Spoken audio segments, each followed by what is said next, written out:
자, 함께 읽겠습니다. 시작. 함부로 이 물건은 거룩하다 하여 서원하고 그 후에 살피면 그것이 그 사람에게 덫이 되느니라. 아멘. 오늘 말씀 제목이 신중한 말 대 경솔한 말이었잖아요. 네, 제가 왔다리 갔다리 계속 해갖고 아마 저 위에 방송실에 계시는 분들이 지금 거의 막 그러실 텐데, 네, 잘 잡아주시면 감사하겠습니다. 오늘 말씀 제목이 신중한 말, 경솔한 말인데 이게 좀 이렇게 확 안 와닿을 것 같아서 제가 약간 이미지화 시켜서 표현해봤습니다. 신중한 말은 무거운 말이고요. 비유하자면 경솔한 말은 가벼운 말입니다. 무거운 말이 뭘까요? 무거운 말은 무겁게 말을 하는 사람, 신중하게 말하는 사람은 내가 하는 말에 나의 인격과 성품이 드러난다는 걸 아는 사람입니다. 내가 하는 말이 그냥 공중에 흩어지는 소리가 아니라 나의 말을 통해서 나라고 하는 사람이 드러난다는 것을 인식하고 있는 사람이죠.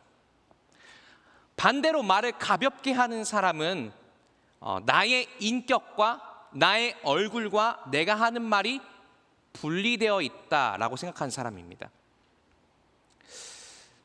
그래서인지요, 여러분, 우리가 많은 시간을 보내는, 특별히 요즘에 굉장히 활성화된 공간이 있죠.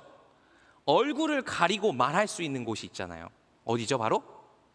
그쵸, SNS, 유튜브, 인스타그램, 페이스북, 뭐 이런 공간에서는 자연스럽게 우리의 얼굴과 우리의 말이, 우리의 인격과 우리가 내뱉는 말이 분리되기 때문에 말이 가벼워지는 것을 보실 수 있을 겁니다. 잘 알지도 못하면서 어떤 사람에 대해 비난을 하기도 하고, 또 사실이 아닌데도 마치 사실인 것처럼 가짜 뉴스를 퍼뜨리기도 하죠. 그러면서도 죄책감 없이 아니 뭐 조회수만 올리면 되지, 뭐 인기만 높이면 되는 거지 라고 그렇게 생각하기도 합니다. 그런데 여기서 질문이 하나 생기더라고요. 뭐 말의 무게가 가벼워질 수 있긴 한데 그게 가벼워진다고 해서 뭐가 문제가 될까요? 우리가 쓰는 말이 무게를 잃는다고 해서, 우리가 쓰는 말에 우리의 인격이 담기지 않는다고 해서 문제될 게 뭐가 있을까요? 자, 그래서 제가 표를 하나 준비했습니다. 자, 첫 번째 표를 보여주세요. 자, 잘 안 보이시죠? OECD 회원국 사회적 신뢰도입니다. OECD는요, Organization of Economic Cooperation and Development. 죄송합니다. 네, 진짜 재미없네요. 큰일 났다. 라고 하는 그 조금 경제적으로 풍요로운 나라들에 모여 있는 단체예요. 이 단체에 속한 나라들의 국민들한테 질문을 했다는 겁니다. 무슨 질문했게요? 당신은 다른 사람을 얼마나 신뢰하십니까? 라고 하는 질문했대요. 당신은 당신 말고, 당신 자신 말고 주변에 있는 그 사람이 친구가 됐든 가족이 됐든 아니면 모르는 이웃 사람이 됐든 얼마나 신뢰하십니까? 라고 물어봤더니 우리나라 사람들은 100명 중에 26명만 다른 사람들을 신뢰한다고 대답했다는 겁니다. 그리고 그 순위가 35개국 중에 23위였다는 거죠. 자, 이런 거를 봤을 때 우리나라 사람들은 대체적으로 다른 사람을 신뢰하는 걸까요? 못하는 걸까요? 못하는 거죠. 표를 하나 더 보여드릴게요. 이 표는 조금 더 아픕니다. 더 뼈를 때리는 표예요. 요 표를 만들어낸 그 연구기관은 뭐냐면요, 성균관대학교 SSK 위험 커뮤니케이션 연구단이라는 곳이래요. 안전 안심 관련 국민 인식 조사 결과라고 한 걸 이제 조사한 거예요. 무슨 질문을 했냐면, 당신은 재난이나 재해 상황에서 누구를 믿으시나요? 라는 질문을 했대요. 여러분한테 질문 드려볼게요. 막 지금처럼 비가 많이 와서 수해가 일어났는데 여러분 누구를 믿으시겠어요? 자, 이렇게 물어봤더니 사람들이 어떻게 대답했냐면 첫 번째, 나는 자기 자신을 믿어요 라고 하는 사람이 가장 많았고, 가장 믿지 못하는 것이 뭐였대요? 국가, 정부였다고 합니다.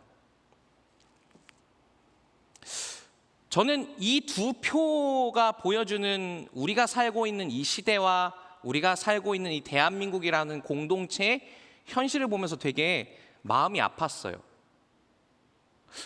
이 두 가지 표가 뭘 의미할까요? 우리나라 사람들이 믿을 구석이 없다는 거예요. 나의 삶에 내가 어떻게 할 수 없는 문제가 생기고 내가 혼자 견뎌낼 수 없는 아픔이 찾아왔을 때, 위험이 찾아왔을 때조차도 우리나라 사람들은 나 자신이나 가족밖에 믿을 사람이 없다라고 생각한다는 거예요. 조금 분위기를 무겁게 해서 죄송하지만 어떤 사회학자들은, 우리나라 사회를 연구한 사람들은 그래서 우리나라 사회를 불신사회라고 부르기도 한다고 합니다. 서로가 서로를 믿지 못하는 사회라는 거죠. 왜 이렇게 우리는 서로에 대한 믿음을 잃어버린 걸까요? 왜 우리는 서로를 신뢰하지 못하게 된 걸까요? 여러 가지 이유가 있겠지만 아까 제가 맨 처음에 말씀드렸던 말에도 그 원인이 있습니다. 우리가 내뱉는 이 말이 너무나 가벼워진 나머지 때때로는 무책임한 약속들이 남발되고 지킬 마음이 없고 지키지도 못할 약속들이 자꾸 넘쳐나고, 그리고 그 약속들이 제대로 지켜지지 않는 것을 경험하면서 우리나라 사람들이 마음속에 세상에 믿을 놈 하나 없어 라고 하는 인상을 갖게 됐다는 거죠.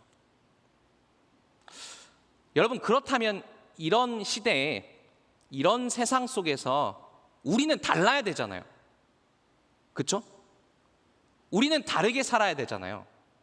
서로가 서로를 믿지 못하는 세상, 말이 무게를 잃어버려서 무책임한 약속들이 남발되는 세상에서 우리는 다르게 살아야 될 거 아닙니까? 그럼 우린 크리스천으로서 어떻게 살아가야 할 거야? 자, 먼저 성경은요, 우리한테 경고합니다. 뭘 경고하냐면 약속을 지키지 않았을 때 그 결과로 약속을 맺은 사람뿐만 아니라 주변 사람들의 삶이 그냥 불이익을 당하는 정도가 아니라 완전하게 파괴될 수 있다라고 이야기합니다. 자, 오늘 성경 본문 말씀, 우리 잠언 20장 25절 말씀을 새번역 성경으로 읽어보겠습니다. 자, 우리 다 같이 읽어볼게요. 시작. 경솔하게 이것은 거룩하다 하여 함부로 서원하여 놓고 나중에 생각이 달라지는 것은 사람이 걸리기 쉬운 올가미이다. 자, 말씀 조금만 더 띄워주세요. 보여주십시오. 네. 자, 여기 보시면 서원이라고 하는 말이 나왔어요. 좀 어려운 말이죠. 서원은 뭐냐면 인간이 하나님과 맺는 약속을 가리키는 말입니다. 자, 하나님과 약속을 뭔가 맺어놓고 나중에 마음이 달라지면, 약속을 내뱉으면서 가볍게 약속을 해놓고 나중에 그 약속을 지키지 않으면 그게 뭐가 된다? 그 사람에게 올가미가 된다라고 이야기합니다. 조금 더 쉽게 표현된 현대인의 성경이라고 하는 곳에서는 이 말씀을 이렇게 번역하고 있어요. 보여주세요. 네.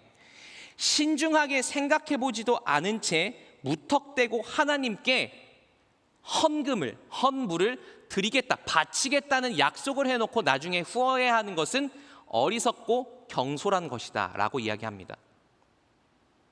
자, 그런데 실제적인 예시를 보여드려야죠. 하나님께 섣부르게 약속을 해놓고 나중에 후회한 사람, 나중에 올가미에 걸린 사람이 있을까? 진짜 그런 바보 같은 짓을 한 사람이 있을까라는 생각이 드시죠? 아니, 사실 친구랑 약속을 맺어놓고도 그 약속을 안 지키면 되게 좀 이렇게 곤란해지잖아요. 근데 하나님한테 그런 짓을 했다고? 라는 생각이 들 텐데 실제로 그런 사람이 있습니다. 자, 그 사람 이야기를 해드릴게요. 우리 사사기 11장 30에서 31절 말씀 보여주세요. 제가 읽어드리겠습니다. 여기에 입다라는 사람이 나옵니다. 그때 입다가 주님께 서원하였다. 약속한 거죠. 하나님이 암몬 자손을 내 손에 넘겨주신다면 내가 암몬 자손을 이기고 무사히 돌아올 때 누구든지 내 집 문에서 먼저 나를 맞으러 나오는 그 사람은 주님의 것이 될 것입니다. 내가 번제물로 그를 드리겠습니다. 이랬어요. 혹시 이 이야기 아시는 분 계세요? 혹시 손 이렇게만 들어주실래요? 이 이야기 아시는 분?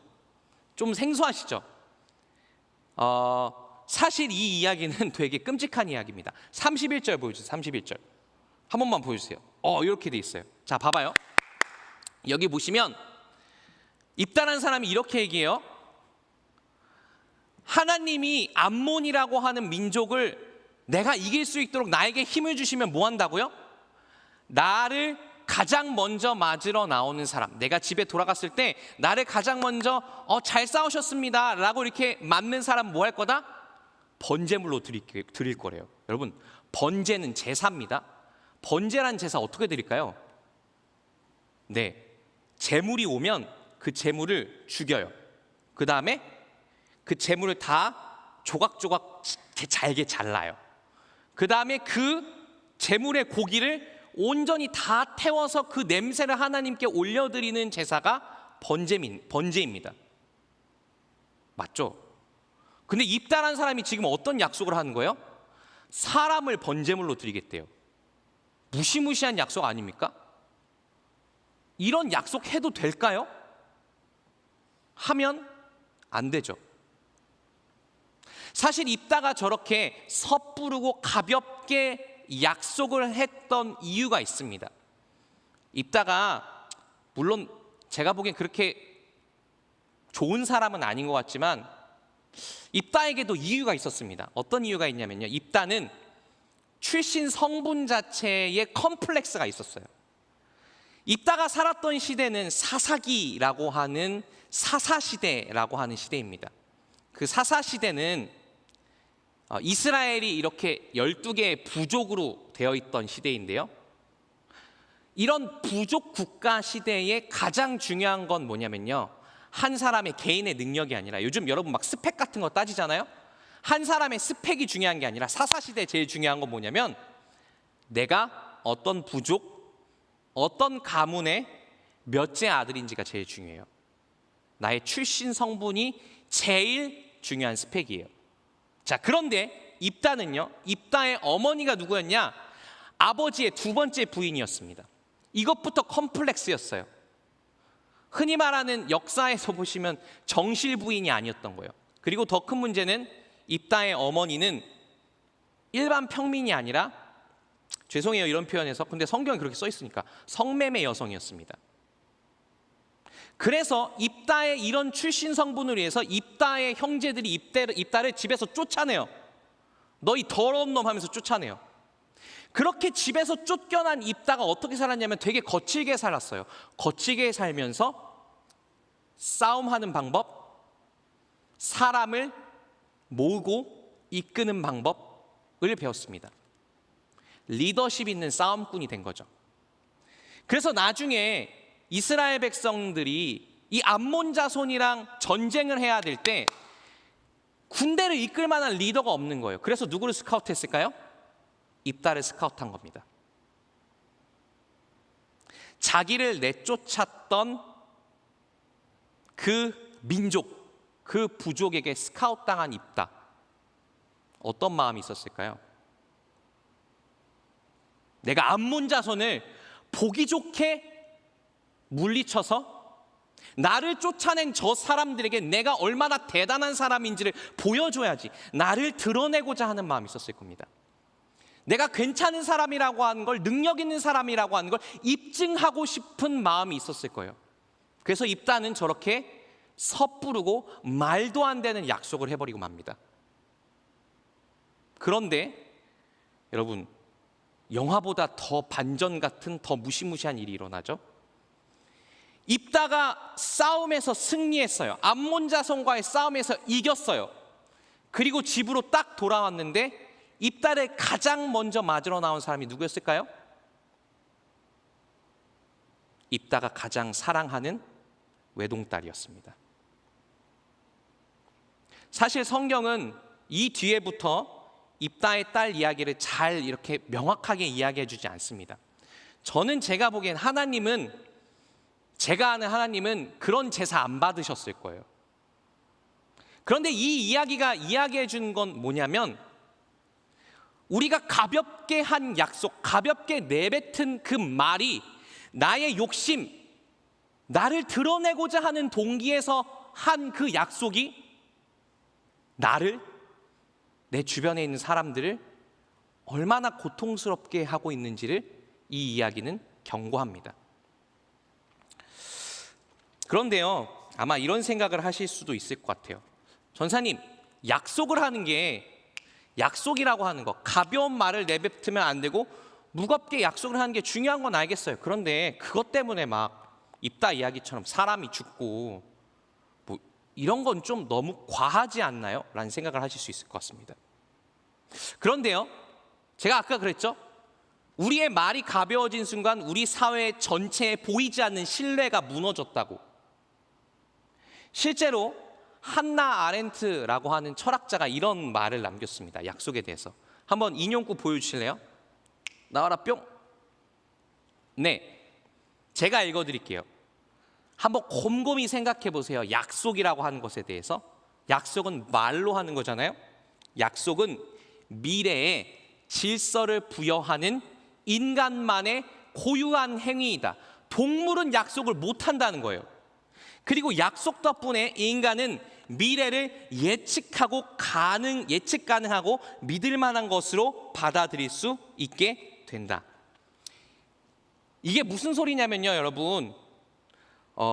우리가 모여 살잖아요. 사람들이 이렇게 사회라고 하는 걸 모여 이렇게 함께 이루어서 살아가는데, 약속이라는 게 없으면 모여 사는 게 불가능하다는 거예요. 왜? 서로의 행동을 예측할 수조차 없게 될 테니까. 자, 예를 들어 봅시다. 제가 만약에 제 아내랑 제 친구랑 내일 아침 10시에 산성교회 원뿔 광장에서 보자라고 하는 약속을 했어요. 제 친구랑. 그러면 제 친구는 내일 아침 10시까지 제가 뭘 하는지 모르죠. 근데 아침 10시 그때 딱 됐을 땐 알 수 있어요. 제가 뭘 하는지 예측할 수 있어요. 뭐 할 거예요? 산성교회 원뿔 광장에서 제가 기다리고 있겠죠. 이게 되게 그런 거, 이게 당연한 거 아닌가라는 생각이 드시겠지만, 지금 여러분 우리 여기서 이렇게 함께 모여서 예배드리잖아요.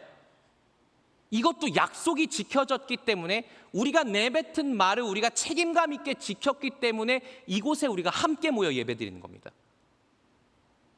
여러분, 만약에 생각해 보세요. 동네 마트가 오픈 시간이랑 클로징 시간을 자기네 마음대로 한다고 생각해 보세요.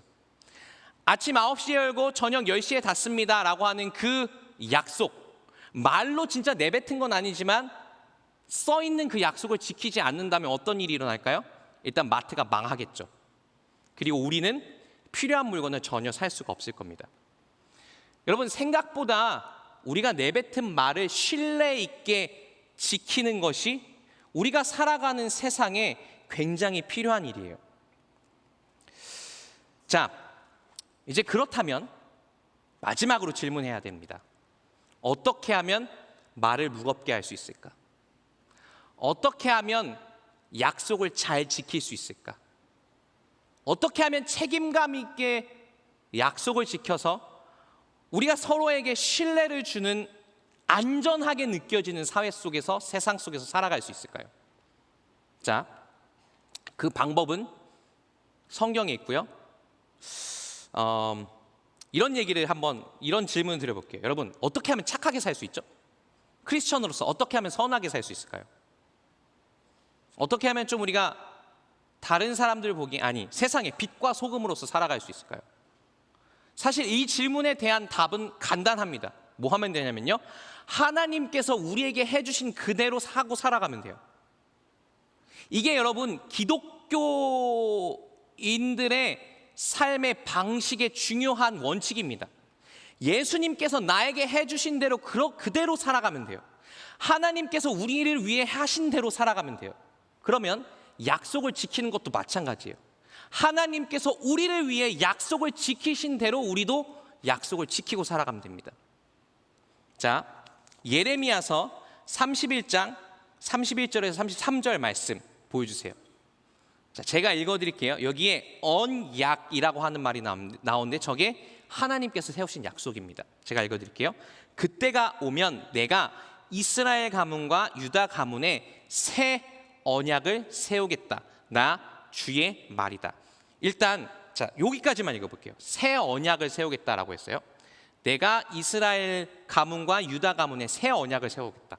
여러분, 새 언약이 나왔으니까 무슨 언약이 있어야 될까요? 옛 언약도 있어야죠. 그렇죠? 옛날에 한 약속도 있어야 될 거 아니에요. 옛날에 한 약속은 뭘까요? 하나님과 이스라엘 백성 사이에 옛날에 했던 약속. 안 보여주셔도 됩니다. 어떤 약속이냐면요, 이스라엘 백성들이 이집트를 탈출해갖고 광야를 막 헤맬 때 하나님께서 이스라엘 백성들과 맺으신 약속이 있어요. 어떤 약속이냐면, 이스라엘 백성들 너희가 하나님 말씀에 순종하면 나 하나님이 너희의 하나님이 되고 너희들은 나의 백성이 될 거야 라고 하는 약속이에요. 이 말을 좀 쉽게 얘기하면, 너희들이 내 말을 지키면 내가 너희들과 영원히 함께 할 거야. 너희들이 어떤 상황에 있든지 너희를 끝까지 지켜줄 거야 라고 하는 하나님과 이스라엘 백성 사이의 약속입니다. 그런데 아까 읽었던 저 예레미야서 저때 시대는 이스라엘 백성들이 이집트에서 탈출한 지 벌써 몇백 년이 흘렀어요. 그리고 그 몇백 년 동안 이스라엘 백성들은 하나님과 맺은 약속을 어기기를 밥 먹듯이 했습니다. 하나님은 이스라엘 백성들이 약속을 어길 때마다 이스라엘 백성들을 어르고 달래시죠. 때때로는 혼내시죠. 때때로는 징벌하시기도 하고 다시 회복시켜 주시기도 하고. 그런데도 하나님은 이스라엘 백성들과의 약속을 깨버리지 않으셨습니다. 자, 우리 다시 한번 말씀 보여주세요. 31절 말씀입니다. 그때가 오면 내가 이스라엘 가문과 유다 가문에 새 언약을 세우겠다. 나 주의 말이다. 이것은 내가, 계속 그 다음 보여주세요. 그들 조상의 손을 붙잡고 이집트 땅에서 데리고 나오던 때에 세운 언약과는 다른 것이다. 내가 그들의 남편이 되었어도 그들은 나의 언약을 깨뜨려 버렸다. 나 주의 말이다. 그러나 그 시절이 지난 뒤에 내가 이스라엘 가문과 언약을 세울 것이니 나는 나의 율법을 그들 가슴 속에 넣어주며 그들의 마음판에 새겨 기록하여 나는 그들의 하나님이 되고 그들은 나의 백성이 될 것이다. 나 주의 말이다. 하나님은 수백 년 동안 그 약속을 잊지 않으셨습니다. 나는 너희의 하나님이 되고 너희들은 나의 백성이 될 거야. 내가 너희들과 영원히 함께 할 거야. 너희들이 약속을 깨고 그 말을, 가볍게 내뱉은 말을 어겨도 나는 끝까지 지킬 거야. 방금 읽었던 말씀에서 약속이란 표현 대신에 언약이란 말이 나왔어요. 언약은 뭐냐면요, 우리가 대개 맺는 약속들은 사실 계약입니다. 자, 내일 아침에 산성교회 원불광장에서 10시에 만나라고 하잖아요. 서로 약속을 맺었어요. 근데 한쪽이 나 내일 아침 10시에 일이 있어서 못 나가라고 하면, 그러면 상대방도 아침 10시에 저기 가 있을까요? 안 가 있을까요? 안 가 있겠죠. 서로가 의무를 지켜야 지켜지는 약속이 계약이에요. 그런데 언약은 뭐냐면요, 한쪽이 깨도 다른 한쪽이 끝까지 지키면 지켜지는 약속이에요. 나 내일 아침 10시에 못 나가라고 얘기해도 상대방이 나는 나가 있을게. 나는 끝까지 거기서 기다릴 거야. 나는 끝까지 네가 거기 올 때까지 나는 거기 있을 거야 라고 하면 지켜지는 약속이 언약이에요. 여러분, 하나님이 이스라엘 백성들에게 내뱉으셨던 약속을 끝까지 책임감 있게 지키셨습니다. 왜 그렇게 지키셨을까요? 왜 하나님은 끝까지 언약을 지키셨을까요? 내가 하나님이니까 나는 약속을 원래 이렇게 잘 지켜 라고 하는 걸 보여주기 위해서? 아니요. 하나님은 이스라엘 백성을 끝까지 포기하지 않고 사랑하고자 그들과 맺은 약속을 지키셨습니다. 내가 너희와 영원히 함께 할 거야. 내가 너희를 끝까지 포기하지 않고 사랑할 거야. 그 이유 때문에 하나님은 이스라엘 백성들과 맺었던 언약을 지키셨어요.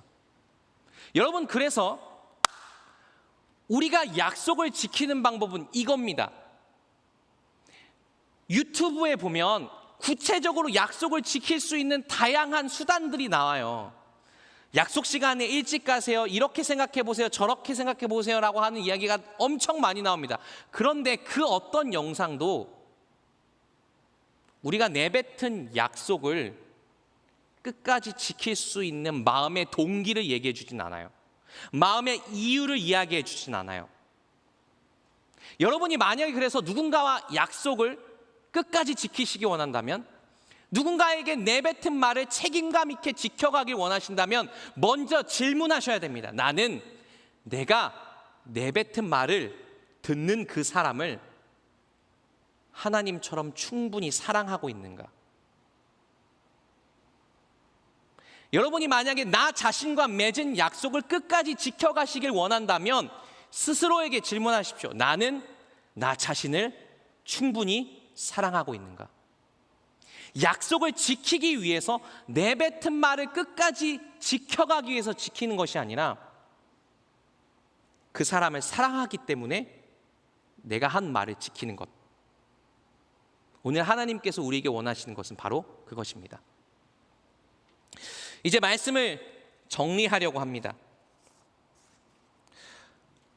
가벼운 말, 무책임한 약속으로 서로 간의 신뢰가 무너진 세상을 보여주는 사진 한 장이 있습니다.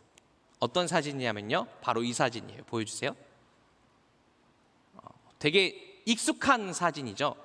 네, 오징어 게임에 나왔던 그 달고나 이렇게 자르고 있는 그 사진입니다. 서로가 각자의 것을 하기에 바쁘죠. 그리고 서로는 서로를, 옆에 있는 사람을 동료로 보지 않습니다. 함께 무언가를 해나가야 할 사람으로 보지 않아요. 뭘로 봐요? 다 경쟁해야 될 사람들이죠. 서로 믿을 수 없는 사람으로 봅니다. 내가 이겨야 저 사람이 져야 내가 이기니까. 우리의 말이 가벼워져서 우리가 맺은 약속들이 하나둘씩 깨져갈 때, 우리 안에 서로를 향한 신뢰들이 조금씩 부서져 갈 때, 부식되어 갈 때 우리가 사는 세상은 이렇게 되고 말 겁니다. 이런 세상에서도 세상의 빛과 소금으로서, 크리스천으로서 살아갈 수 있는 방법이 있습니다. 하나님께서 우리를 위해 하신 것처럼 끝까지 내가 내 뱉은 말에 책임을 지고 살아가는 것입니다. 아니, 하나님께서 우리를 위해서 하신 것처럼 내가 내 뱉은 말을 듣는 사람을 끝까지 사랑하는 것입니다. 누군가를 사랑하는 그 말로 책임감 있고 무겁게 말하는 방법을 배워가시는 여러분 되시길 축복합니다. 우리 시간 다 같이 말씀을 마음에 새기면서 이렇게 기도했으면 좋겠습니다.